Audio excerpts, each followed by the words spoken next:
ऐसा वो विशाल गाय जिसने शपथ ली थी। За бүгдээрээ сайн байцгаана уу? Өнөөдрийн бичлэгээр Hobbit сурлалын эхний ангийг ярихаар бэлтлээ.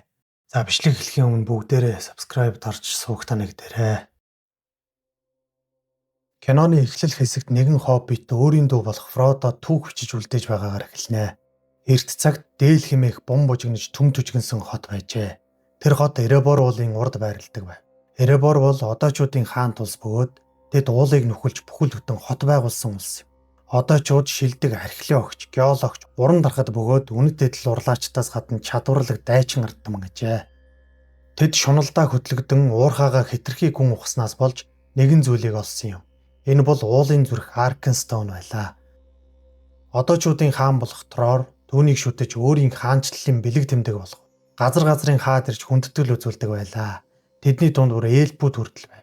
Гэвч Tror хаан алтанд шунаж нүдэн сохорч сэтгэлд нь шүглсэн дон муу муухайг дагуулжээ. Гэнэтл нэгэн өдөр умардын галдлуу болох Smaug ирж хот тосготыг галдан шатааж гарлаа.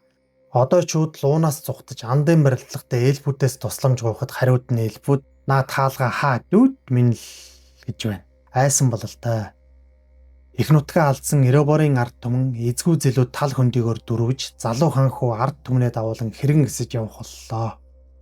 Энэ цаг үед хоббитуудын тосгонд баяр наадам болох гэж байна. Уг баярт агуу шиттэн Гэндальфыг ирэхийг хүлээж хөгшин хоббит залуу насны баялаг түүхээ бодноо. Энэ хоббит бол манай киноны гол дүр болох Bilbo Baggins юм а. Урд цагт залуу хоббит Bilbo Baggins дээр Гэндальф шиттэн ирж адал явдалт алсын аялалд явах санал тавихад залуу хоббит татгалзана. Харин мань шиттэн мөчөөгөө өгсөнгүй уламл шахах боллоо. Орон цагаар одоочууд гэрт нь урилгагүй зочлоноо.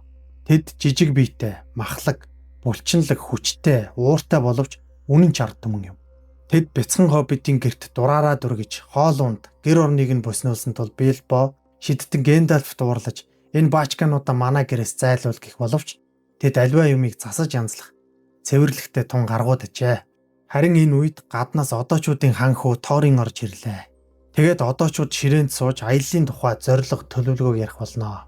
Энэ бол алдсан газар нутаг. Нэр төр, эд баялгаа буцааж авах үхлийн аялал юм а. Гэндальф болон 13 одоо нар сүүлчийн гишүүнээ хүлээж авахар гэрээ танилцуулах болно. Bilbo гэрээг уншихад үхэл гэмтэлд бид хариуцлага хүлээхгүй. Үгсэн тохиолдолд нэр төртөө оршуулна л гэж байна. Гэтэл нэг одоо нь би мөчлөөд нүд ирмэх зурал үнс болгоно. Битгий санаа зовлол гэн. Манай хүн айгаад сүйд боллоо.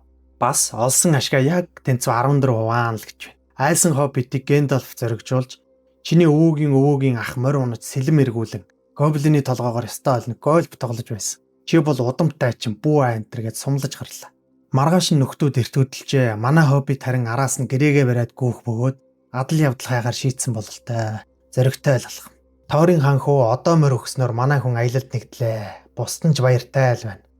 Ороо болж манай хэд амрах үед нэг нь оркуудын тухай хошигнон Bilbog цаашлуулахад ханхуу уурлаа. Оркуудтай гүн өшөөтэй л юм баг. Луунд бүхнээ алдсны дараа хаан Tror хариугаа авахар шийдэн хөдөлжээ. Гэвч оркууд төрүүлж очсон байх ба тэдэнтэй шийдвэрлэх тулаан хийх үед толгойлогч нь болох авраг Azog Tror хааны толгойг тасч авчижээ.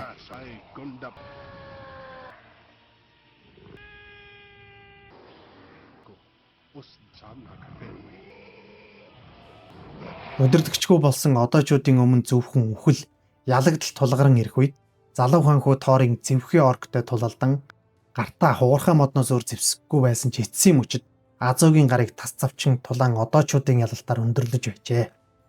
Энэ түүхийг ярьж дуусгах мөчөд оркууд тэднийг олж харлаа. Юу л болох гээд байна да. Дүрс шилжиж бор шидтэн ойн хамгаалагч Радигаас ойд нэг л юм болохгүй байгааг анзаарлаа. Ургамал хатаж амьтад өгчээ.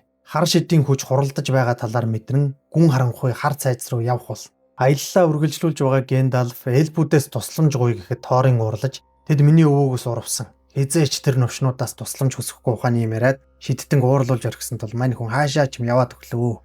Ороо болж амарч байхад манаанд гарч байсан хоёр морд дутуу байгааг анзаарч араас нь Bilboгийн хамт явж очтол авраг том биетэй 3 трол байх ба нэг нь хонь адуу идээд л өөдлаа л гин хээгүү сайхан ирцүүл байна үү.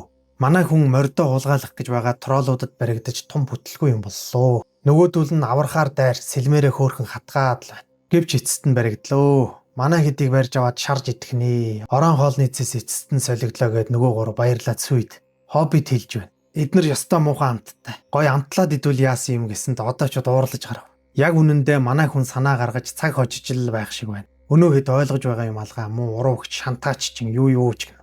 Эдгээр троллууд нарны гэрэл чулуу болдог юм байх өө. Энэ үед ашгүй шидтэн ирж аварна. Эгээтэй шорлог болчихсонгүй. Нөхдүүдийг хөшөө болж хувирсны дараа троллуудын авуугаас эрдэнэс эрд сэлэмнүүд олно. Манай хүн ч бас нэг хөөхөн хатгаа давал нойтгнолчих юмтай л боллоо. Одоо л дайчин болох нь дээ. Энэ үед бор шидтэн ирлээ. Энэ нөхөр бас яг час хийсэн эрүүл хүн биш бололтой учир битүүлгэл юм яриад баг. Уулын хар цайзад ямар нэгэн хар шид хуралдаж байна л гин. Нотлох баримт болгож нэг хар илт гаргаж үзүүлээд үхэгсдийн эзэн бийжиж байна. Амьд ертөнцид ийм илт байхгүй гэж хэлэх үед уулнаас чон дайрлаа. Чон биш байна. Арай л том юм. Вааргууд нэртэй оркийн унлагал бололтой. Бор шидтэн манай хэдийг аврах гээд өгөөш болж туулаануудтай чирэгдээ цухтлаа. Хурдны удамтай дэлтэнгүүд байна өө. Аврах чон вааргаас цухтааж амжлаа. Нөхдүүд харин оркуудад бүслэгдээд яг хөнөөлдгийн даваан дээр Гэндальф нууц гарц олжээ. Тэндээ нуугдаж тулаанд бэлдэж байтал бүрээ хангинуусаар эльфүүд ирж оркуудыг буццоглоо. Манай хэд эльфийн хил дээр ирсэн аж. Эрчүүд нарийн жимээр гэлдрэн явсаар гайхамшигт Ревендэлд хурж ирлээ. Ханхуу тоорон эльфээс авсан гомдлоо тэсээр л явна. Тийшээ очихгүй барихгүй гэж зөрөөдлөхөд Гэндальф харин бид асуултынхаа хариултыг олж чад. Тиймээс ганцхан би л ярилцах болно гэж зөвшөөрүүллээ.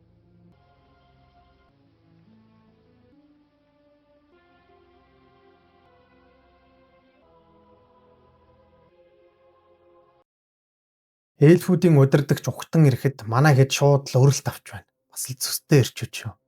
Лорд Элронд харин найрсаг хүн байна. Эртний хэлээр ярихад Глоин нэрт одоо энэ одоо юугээд байна? Цусардаад байна уу, тавлаад байна уу гэд дайрахад Гэндальф үгүй дээ хоолнд урж байна гэж тайвшрууллаа. Манай хэд хоол идэх гэж хөглж байна уу? Дан ногоо, мах хаан байна л. Элронд та нар юу хийж яваа юм гэхэд Торин чамд хамаагүй л гэж авч. Гэндальф харин газрын зургийг өгч тайлаад өгөхөд энэ сарны бичиг байна. Битсэн сар өдөртөн л унших боломжтой. Та хэд яг иржээ. Тэр өдөр нь өнөөдөр юм байна гэд бичээсийг тайлж өглөө. Дууд шувуухан дуунаар саарл чулууны дэргэд зогс. Тэгвэл дөөрийн өдрийн хамгийн сүүлчийн нарны туяа цоожны нүхийг гэрэлтүүлэх болно гэсэн байлаа.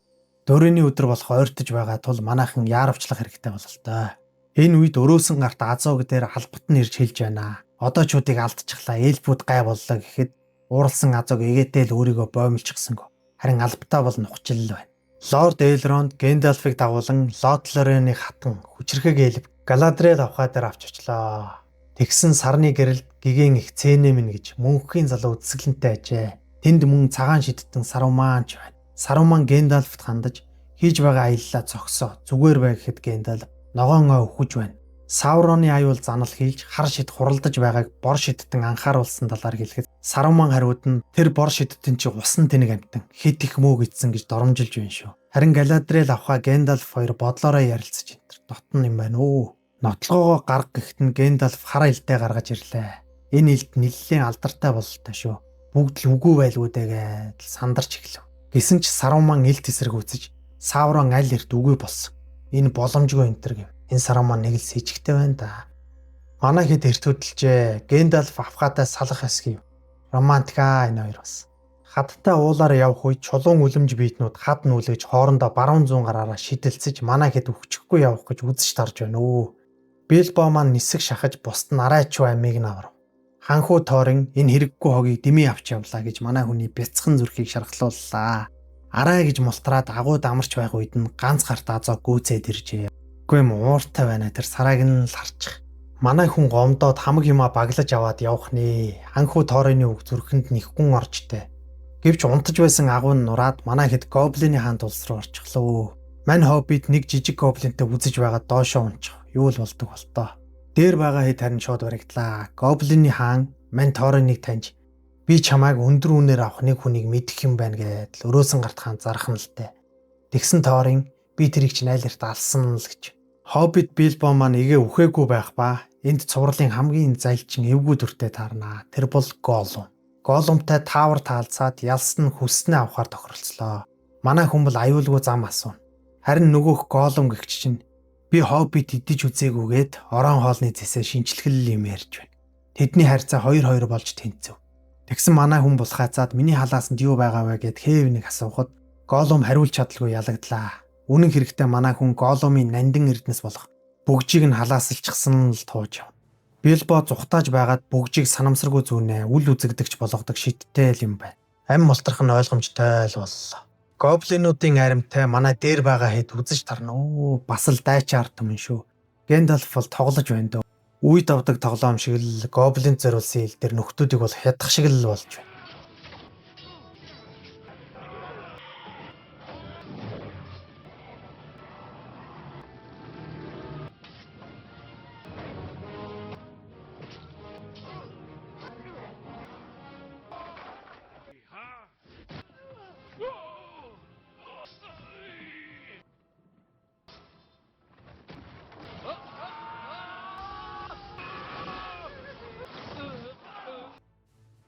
Ингиж батралцаж нэг юм амьд гарлаа. Гэндалф хүмүүсээ тоолоход манай Билбо согттлаа шүү.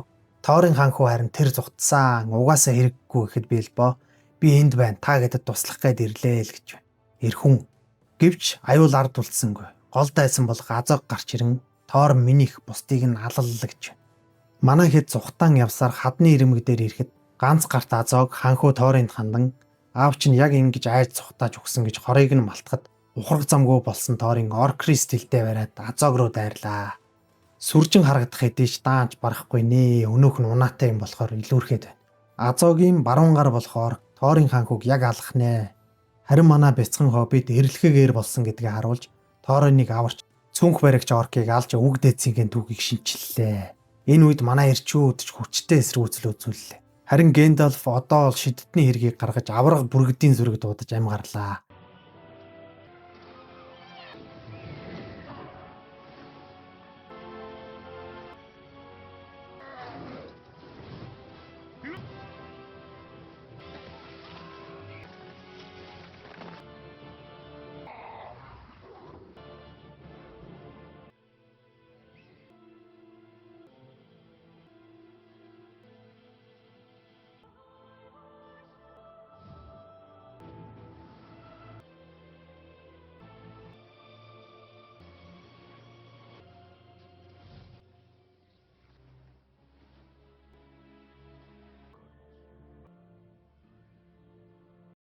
Бүргэд хөлгөлсөн залуус маань их нутагтаа хөл тавив. Ханхуу Тоорын эцэст нь л Билбог үнэлж өөрсдийн нэг хэмээн хүлээн зөвшөөрлөө. Шувууд буцаж өвс ногоо цэцгэлжээ. Дөөрийн өдөр ирэх ойртсон бололтой. Адал явдал яг одоо л эхлэхэндээ. Гэвч уулан дотор тэднийг Исмауг хүлээж байлаа. За залуусаа дараагийн ангийн хүчгийг өсвөл суугтаа нэг дээрээ. Баярлалаа.